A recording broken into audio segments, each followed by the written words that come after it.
Good Morning Business.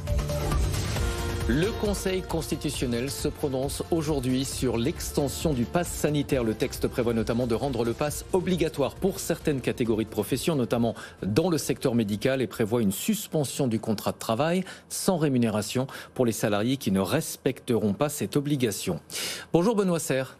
Bonjour. Vice-président délégué de l'ANDRH, l'Association nationale des DRH. J'imagine que vous êtes relativement inquiet de cette extension du pass sanitaire. Est-ce qu'il y a un risque que ça génère des conflits dans les entreprises ? Ça peut générer des tensions quand vous avez des collaborateurs qui seront soumis au pass sanitaire au 30 août et qui refusent de s'y soumettre. C'est là où vous avez des risques de tension. Ce qu'on observe pour le moment, c'est que la plupart ont prévu de s'y conformer. Est-ce que les règles, de votre point de vue, sont suffisamment claires ? 56% des DRH réclament des règles précises d'application. Oui, en fait, c'est la question centrale. Parce que ce qui nous inquiète un peu, entre guillemets, c'est que pour le moment, il y a un nombre de professions limité qui est soumis au pass sanitaire et donc à la vaccination ou au test PCR antigénique. Vous connaissez la règle. Si jamais ça s'étendait demain, il faudra des règles très précises pour ne pas que ce soit les entreprises ou les DRH en l'occurrence qui se chargent de faire un peu la police entre vaccinés et non vaccinés. Ça créerait une scission au sein de nos entreprises. Donc nous, on engage le gouvernement, mais on a beaucoup travaillé avec le gouvernement au titre de la NDRH dans la préparation de ce projet de loi, à être très précise pour pas qu'il y ait d'interprétation possible de la part des entreprises. Il y a quand même un point extrêmement sensible. La principale difficulté, c'est l'application du pass aux salariés. Les entreprises peuvent être amenées à prendre des sanctions, donc suspension du contrat de travail et de la rémunération, sur des critères médicaux qui, a priori, doivent rester confidentiels, surtout en entreprise. Alors, effectivement, c'est un sujet extrêmement débattu depuis les déclarations du président de la République le 12 juillet. Alors, c'est vrai qu'on leur demandera de nous présenter un pass sanitaire sans avoir d'informations sur la manière dont il est obtenu. Est-ce qu'ils sont vaccinés ou est-ce que c'est juste un test PCR de moins de 48 heures, ce qui nous fait rentrer assez peu dans l'intimité médicale. Ce qui pourrait poser une difficulté, c'est que quelqu'un ne présente pas un pass sanitaire et que l'entreprise lui demande de le justifier. Et là, c'est plus difficile parce que dès lors que vous demandez à le justifier, la personne peut se retrouver en situation de ne pas pouvoir se faire vacciner pour une raison X ou Y. Et par conséquent, là, vous rentrez dans l'intimité médicale. Donc c'est vrai que la frontière est très ténue quand même. Mais est-ce que la présentation du pass sanitaire ne constitue pas déjà une information médicale ? Honnêtement, je ne crois pas. Il faudra regarder. J'imagine qu'il va y avoir des tribunaux qui vont s'en saisir un jour ou l'autre et donc on regardera ce que dit la jurisprudence. Moi, je ne pense pas parce que, encore une fois, vous savez, c'est ou c'est vert ou c'est rouge. C'est-à-dire qu'on n'a pas de détails sur la manière dont ce pass sanitaire a été obtenu. Donc, par conséquent, c'est une obligation posée par la loi. On verra la validation ou non du Conseil constitutionnel. Mais c'est une obligation posée par la loi, comme il y en a d'autres. Alors évidemment, c'est difficile de comparer avec le permis de conduire, mais c'est un petit peu près la même chose, quoi. C'est-à-dire que la loi pose que pour exercer tel ou tel métier, il faut répondre à un certain nombre de critères, dont celui de disposer d'un pass sanitaire valide. La question se posera plus difficilement, à mon avis, aux alentours du 15 septembre, avec l'obligation vaccinale pour les soignants qui, peut-être, sera étendue à d'autres populations demain.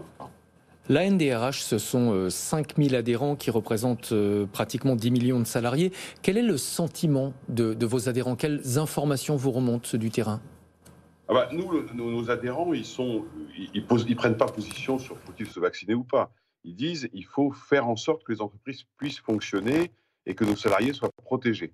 Ça, c'est la première chose. La deuxième chose, c'est que nous, on les engage, et ils le font, surtout à respecter la loi. Je veux dire, il y a une loi qui a été votée, qui va peut-être être validée par le Conseil constitutionnel.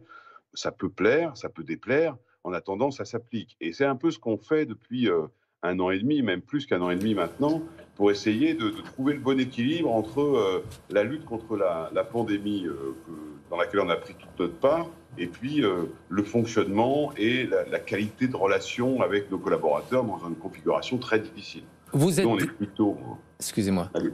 On est plutôt favorable à tout ça. Vous êtes DRH, vous connaissez le droit du travail, vous savez qu'en France, on a quand même le chic pour créer des usines à gaz. Est-ce que le gouvernement a manqué de courage politique ? Est-ce qu'il n'aurait pas été plus simple de rendre la vaccination obligatoire pour tous, comme le suggère notamment, mais pas seulement, le Parti socialiste ? Alors, sur l'obligation sanitaire pour tous, vaccinale pour tous, pour moi, je n'ai pas d'avis personnel, parce que je ne suis pas médecin, je ne suis pas épidémiologiste, j'en sais rien. Je sais ça, je crois savoir que le rendre obligatoire aujourd'hui, c'est extrêmement difficile pour le gouvernement. Et c'est vrai que ça aurait été plus simple, en fait, de rendre obligatoire le vaccin pour tout le monde. Peut-être qu'est-ce que c'est ce qui va se passer dans les mois qui viennent. Je crois qu'il y a un problème juridique d'autorisation temporaire sur le mise du marché, si j'ai bien compris, qui rend difficile. Le gouvernement a choisi un système alternatif où la personne a deux manières de présenter un pass sanitaire, soit le vaccin, soit effectivement le test PCR. Fondamentalement, vous savez, quand vous le faites par test PCR, ça veut dire que vous devez le faire toutes les 48 ou 72 heures. Honnêtement, ce n'est pas tenable. Donc, est-ce qu'il s'agit d'obligation vaccinale déguisée? C'est possible. Justement, sur le test PCR qui devra être renouvelé pour ceux qui ne souhaitent pas se faire vacciner, qui va prendre en charge le coût de ce test? Est-ce que c'est l'entreprise? Est-ce que c'est le salarié? Est-ce que les choses sont claires sur ce point? Alors, pour le moment, les choses sont claires puisque le test est gratuit. Jusqu'en fin septembre, début octobre, je crois, d'après ce qu'avait dit le président de la République. On verra comment ça évolue. Le jour où ce sera payant, la logique juridique voudrait que, dès lors que vous savez que dans ce projet de loi, il est prévu que l'entreprise doit donner du temps, donc rémunéré, aux collaborateurs pour les faire tester ou pour les se faire vacciner.